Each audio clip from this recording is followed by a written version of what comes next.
Sermon 184 of Nahjul Balaghah is supposed to be unique in terms of its religious knowledge that it conveys. And this could be in the phrase that indicates that the divine qualities didn't start with creation, because we have our understanding through creation, and maybe these terms are something we know in the terms of creation, but the qualities of God precede any creation.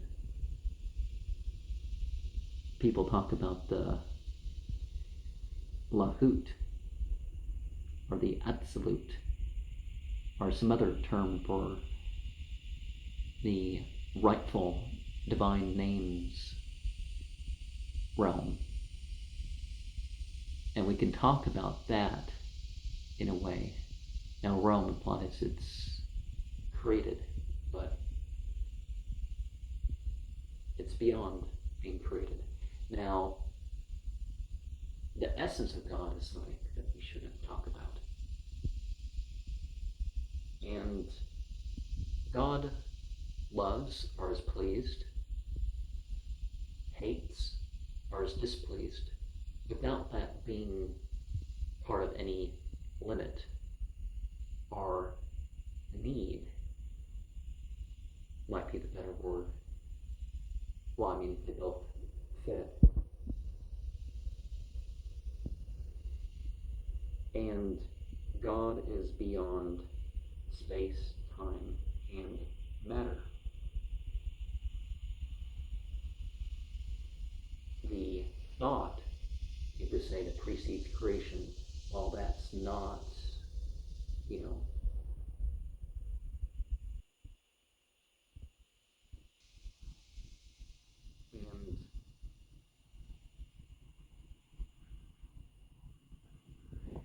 there's a verse that relates us to it. La tudre kulam saru wa yudre kulam sara wa walatiful kabir. So, God's perception is of everything, but perception doesn't comprehend God. There is nothing that's in a space beyond God. The concept of eternity that we have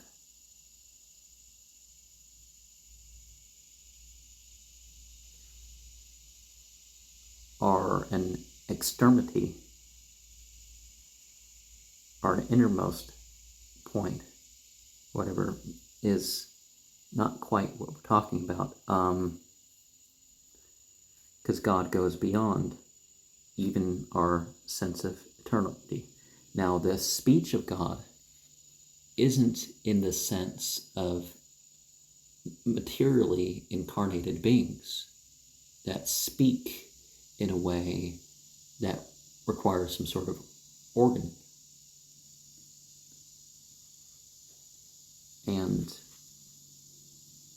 time, space, and matter do not faze God. And one of the things that we can think about this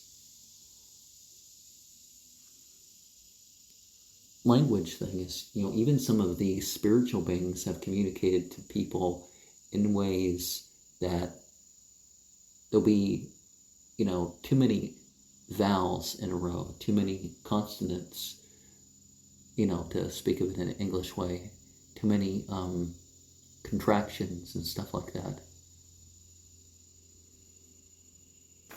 But of course, the messages to the prophets are in the language of the people that are around and that sort of stuff.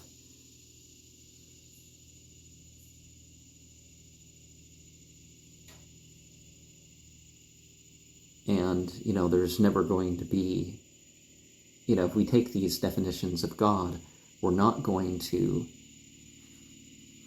consider anything to have been a God before God, or anything to be before God or after God at all, much less,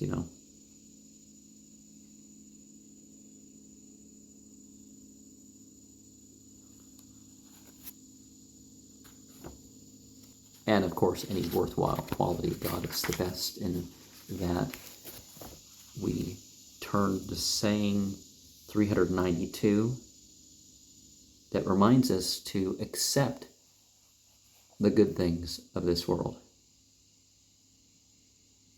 and avoid what is staying away from us, particularly because that approach can have immoderate aspects to it.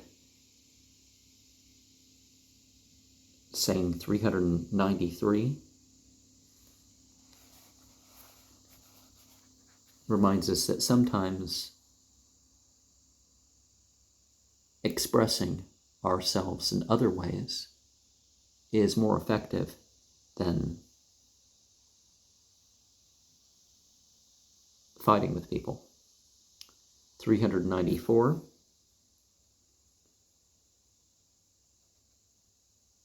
reminds us that if we're